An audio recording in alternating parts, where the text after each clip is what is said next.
Hey guys, what's up? Welcome back here to today's edition of Advanced Bass Fishing, and really appreciate you guys coming by the channel to check today's video out.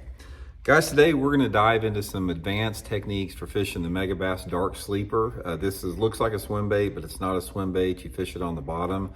If you guys have seen some of my other channels, my Intuitive Angling and my Fishing Teacher channel, I've talked about this a little bit in the past, but I don't think we've done anything on it on advanced bass fishing. So this is a really good time of year. Fall is a great time of year to fish it. So I want to dive into this and give you guys some really juicy, meaty tips on what to look for and how to fish it in today's video. I think it's going to add up to some nice fish for you guys.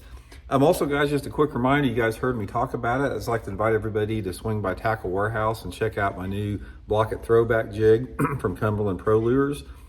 Living rubber skirts, hand tied, man. They got the best action of any jig that you'll ever see.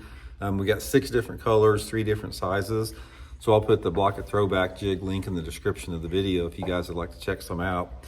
And probably my favorite this time of year is get you some 3/8 ounce, either brown or brown and orange. Really good color combination. Put you a green pumpkin trailer on it or a brown trailer. It's a really good way to catch them in the fall time of the year. Okay guys, I'll give you a brief little rundown of this bait before we get into how to fish it. Now this is the Megabass Dark Sleeper. I'll put my Tackle Warehouse link for the Dark Sleeper in the description of this video if you guys would like to order one after watching the video.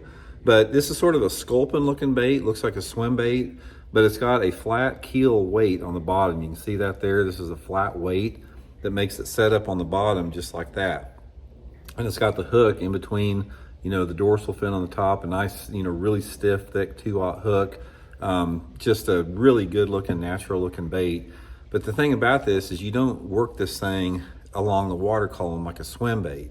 You can, but it doesn't work that good. You work it on the bottom and you hop it off the bottom like a jig. That's what the bait is designed to do.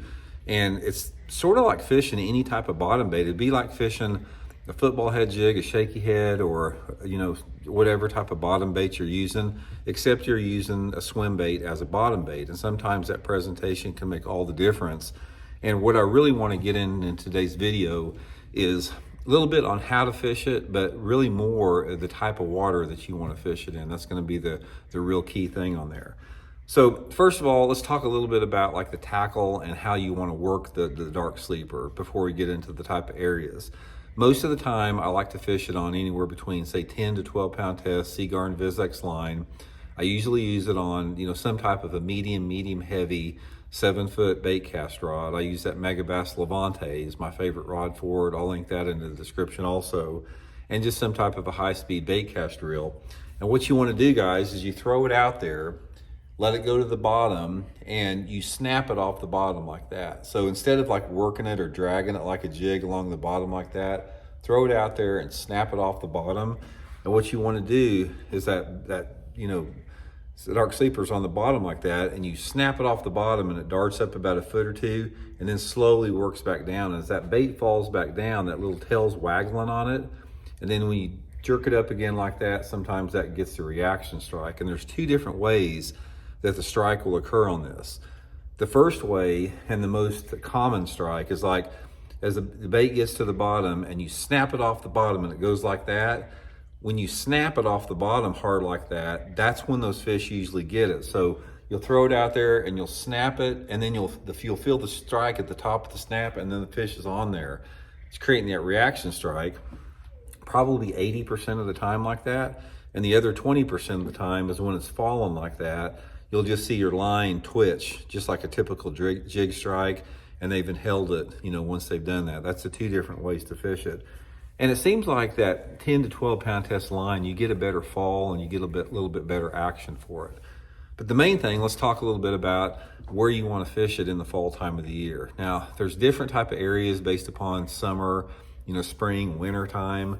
But since the timing of filming this video, we're in the middle of October, I want to give you some tips that you can use right now on it if you guys want to catch some fish on it.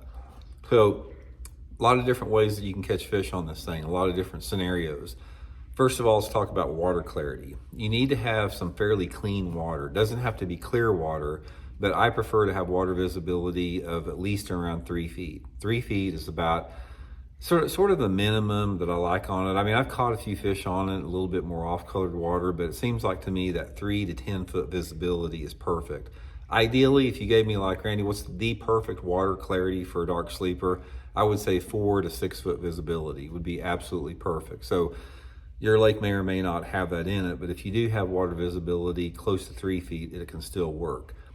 I have caught them on this thing all over the country, guys. I've caught them everywhere from Florida out to Lake Mead, in Nevada. I've caught them up in New York on it, all through the central part of the country. There's really not a part of the country where it won't work. But for the sake of this video, talking about fall time, I want to talk about some fall time areas that you want to fish it in, and there's several.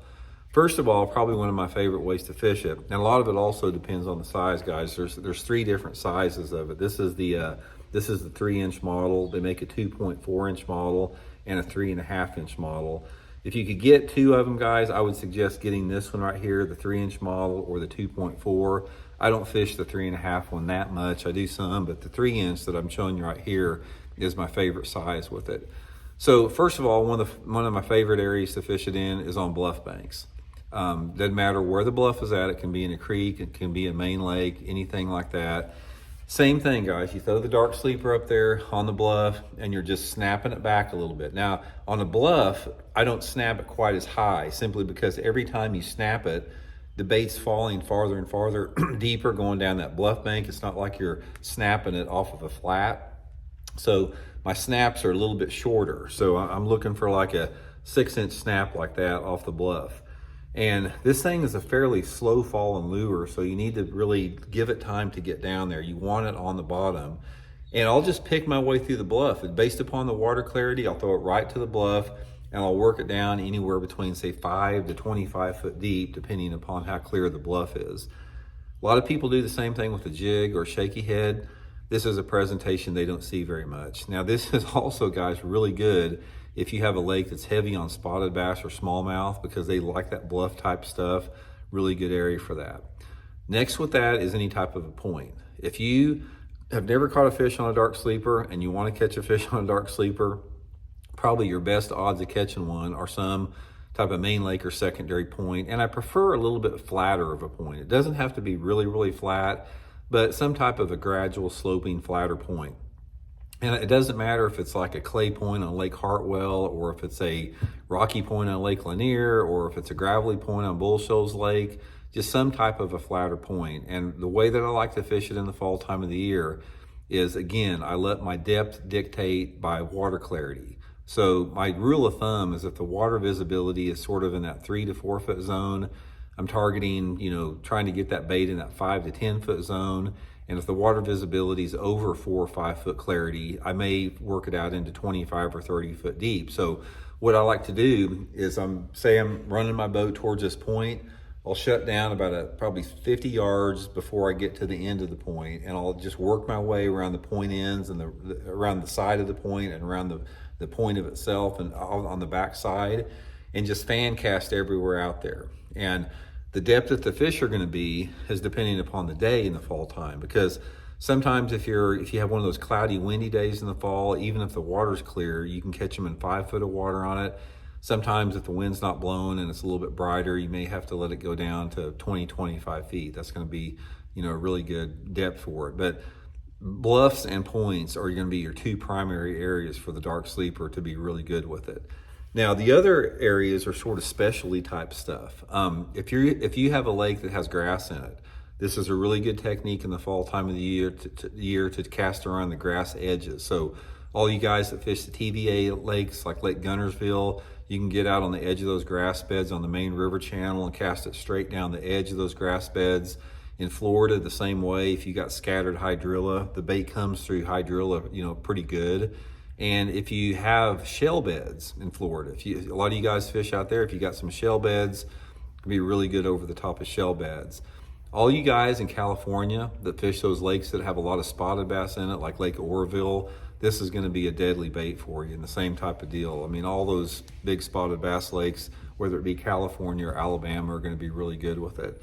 And another thing is on ledges. Ledge lakes can be pretty good with it. Again, all the TVA lakes where you fish a big Texas rig worm or a big swim bait on the edge of the ledges, it can be really good with that. Main thing, guys, is just try it. This is like, you know, this bait, as good as what it is, it still has not caught on in the general public for as good of a bait as it is. I mean, there are times when they want it above anything else.